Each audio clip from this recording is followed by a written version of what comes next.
Assalamualaikum warahmatullahi wabarakatuh. Selamat datang di podcast OMG, obrolan milenial religi. Sebelumnya nih, perkenalan dulu ya. Nama aku Nisa Duratun Nafisa, bisa dipanggil Ica. Nah, untuk saat ini aku berbincang-bincang gak sendiri nih, tentunya diskusinya sama teman aku.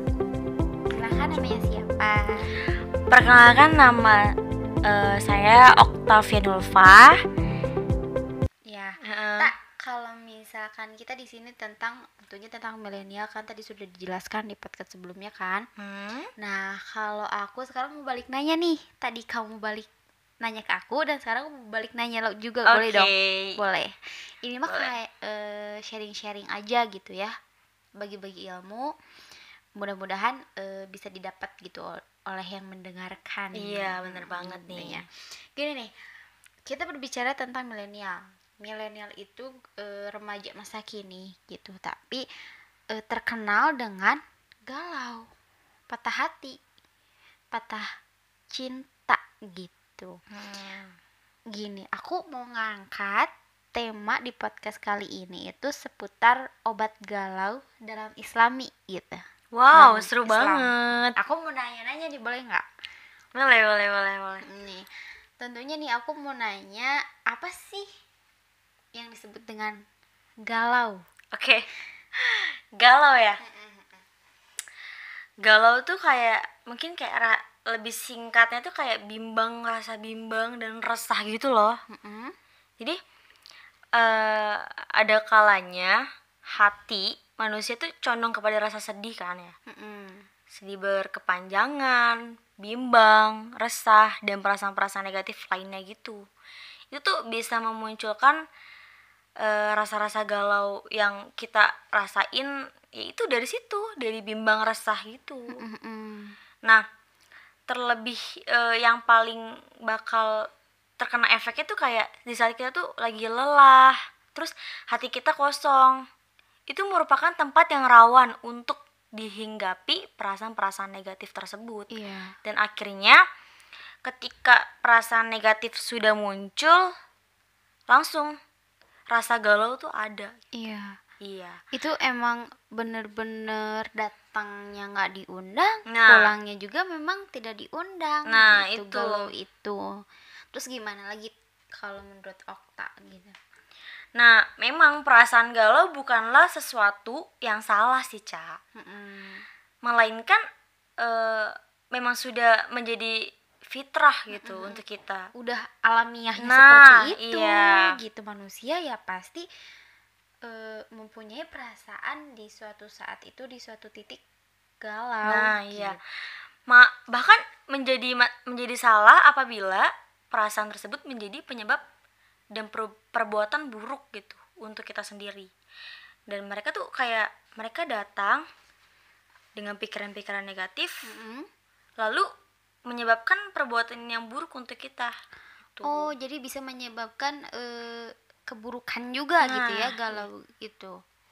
Tapi ada positifnya nggak sih itu galau? Di samping ada negatif, ada positifnya nggak?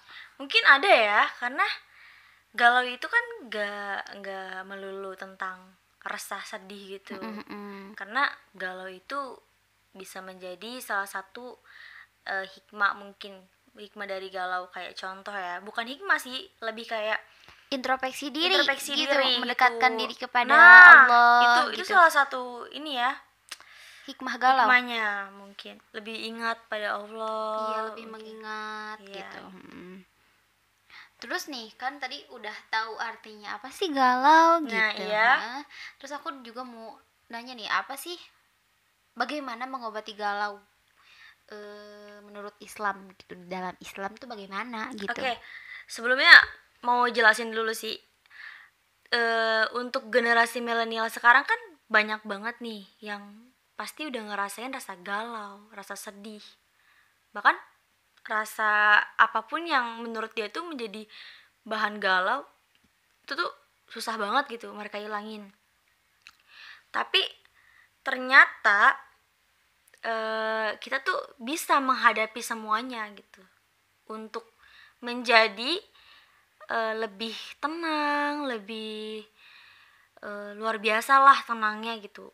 nggak galau gitu. Nah aku punya beberapa tips sih untuk kita tuh lebih bisa mengatasi mengatasi rasa galau tersebut. Gimana tuh? Iya, yang pertama itu perbanyak ibadah. Perbanyak ibadah tentunya kan mendekatkan diri kepada Sang Pencipta, mendekatkan diri memohon ampun kepada Allah Subhanahu wa taala. Betul banget. Ketika hati mulai dihinggapi perasaan-perasaan negatif dan pikiran mulai dibayangi nih pilihan-pilihan yang sulit beserta dengan semua resiko yang seakan-akan terlihat luar biasa menakutkan, itu menjadi pilihan galau kan pasti, Ca. Bahkan jika sampai menimbulkan rasa putus asa dan malas dalam melakukan hal apapun, itu parah banget sih. Makanya kita tuh emang harus ingat terus gitu, harus banyak berdoa. Karena dengan kita berdoa, kita bisa tenang, mendekatkan diri kepada Allah gitu. Soalnya aku pun ngerasa ya, kalaupun kita aku pernah galau gitu ya, manusia pasti nggak mungkin lah nggak pernah galau. Tidak luput dari dosa dan galau. Nah gitu ya. Iya benar juga. Nah aku pernah galau dan aku tuh ngerasain banget sih ketika aku berdoa, ketika aku meminta kepada Allah tuh, ya itu ketenangan itu tuh selalu ada gitu, ketenangan. Bahkan aku tuh bisa tidur, bisa nggak mikirin itu terus gitu, karena aku udah melakukan udah plong gitu, ngerasa plong. Nah kalau untuk yang kedua itu, selain kita meminta atau memohon gitu untuk tidak didatangkan rasa galau tersebut, yaitu kita banyak-banyak zikir dan membaca Quran. Banyak menyebut asma Allah tentunya gitu ya. Apalagi kita meresapi makna-makna ayat-ayat di Al-Quran tersebut, karena membaca artinya itu penting loh. Iya benar.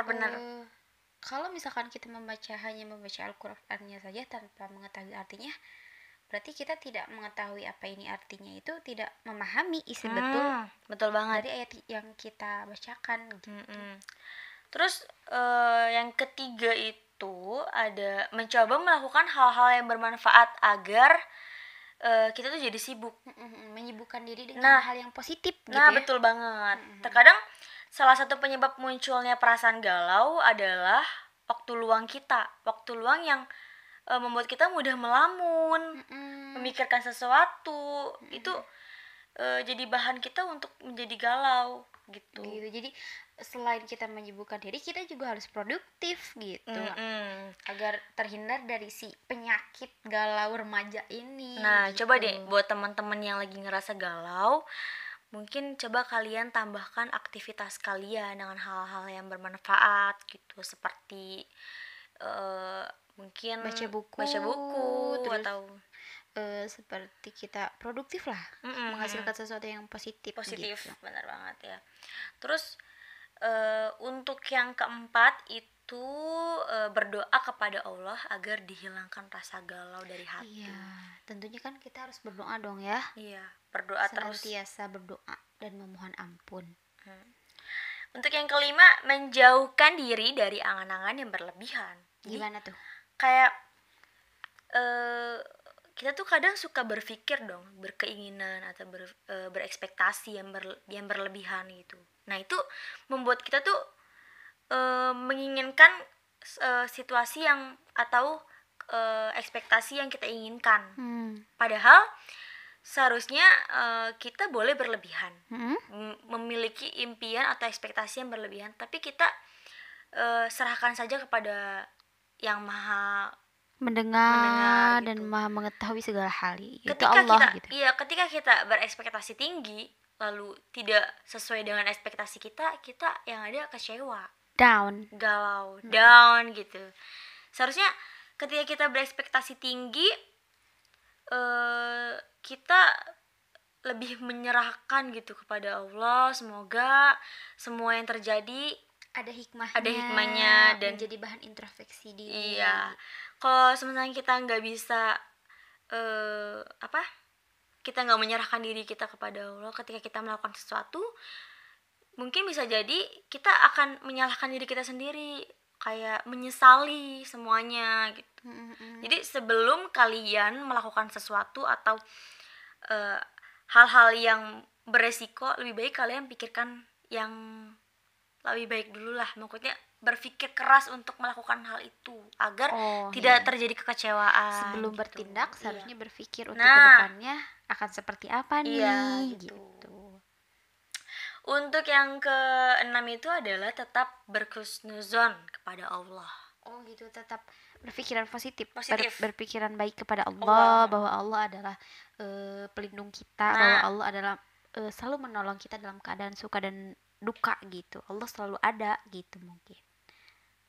Untuk yang ketujuh itu meminta petunjuk Allah untuk setiap masalah.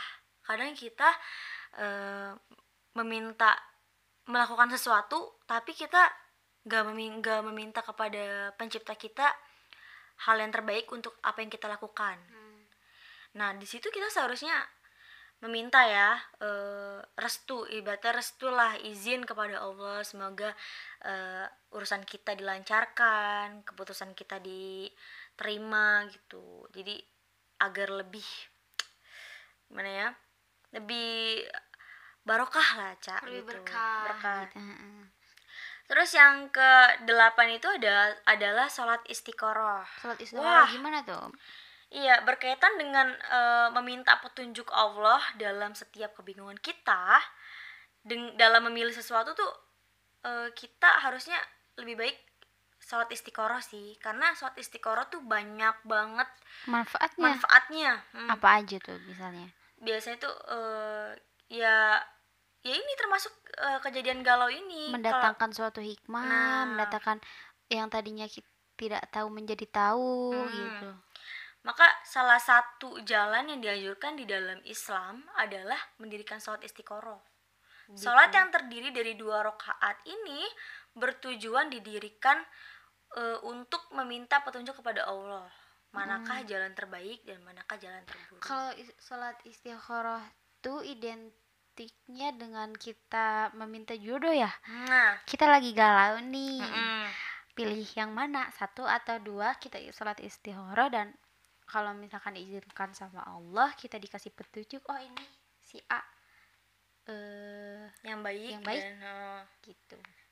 Iya Ca, jadi lebih baik sih yaitu beberapa tips yang aku resapin selama ini gitu. Ketika aku galau, dan menurut aku sih ini bisa jadi bahan kita untuk lebih menenangkan diri kita ketika kita galau gitu loh Ca.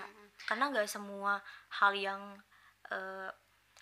galau itu nggak bisa kita ngelewatin semua itu tanpa kita berserah diri bener sama Allah. Intinya kan kalau memang kita memang galau, ya intinya kita balik lagi kepada Sang Pencipta. Nah gitu. Betul banget. Kalau memang misalkan kita ada masalah, kita punya sesuatu problem, pokoknya kan kita berdoa tetap kepada Allah gitu. Tentunya Allah adalah nomor 1 gitu, karena memang penciptanya kita gitu, dan pasti balik lagi kepada Allah kok. Allah maha menolong, nah iya, maha memahami, maha mengampuni gitu. Asalkan kita selalu berdoa, meminta pertolongan kepada Allah. Nah kadang-kadang tuh ya aku suka lihat nih remaja-remaja atau generasi millennials yang sekarang tuh suka langsung putus asa gitu loh. Ketika mereka galau soal percintaan, soal apapun, mereka memutuskan untuk ya ada yang tidak sampai bunuh diri. Nah iya, ada yang sampai bunuh diri. Karena itu kan kekuatan iman yang kurang. Iya benar. Kalau misalkan memang ada terpendam di dalam hati iman kita, pasti ujung-ujungnya kita balik lagi kepada Allah. Dan nanti ujungnya hikmah dari galau tuh saya lebih dekat kepada Sang Pencipta saya gitu. Ya gitu sih, makanya kadang suka bingung aja gitu sama generasi milenial. Kenapa kalian ketika kalian punya agama dan agama kalian mengajarkan seperti ini, kenapa enggak kalian mengikuti aja gitu jalan yang lebih baik gitu. Iya gitu. Iya, jadi kalau bisa sih kita lebih memutuskan semuanya itu kepada Allah ya Caya. Iya, itu mungkin segitu aja ya berbincang-bincang kali ini dengan Oktaviani Ulfa. semoga memang ada manfaatnya, ada hikmahnya ya dari obrolan-obrolan kita, menyadarkan milenial di luar sana untuk lebih mengetahui gitu.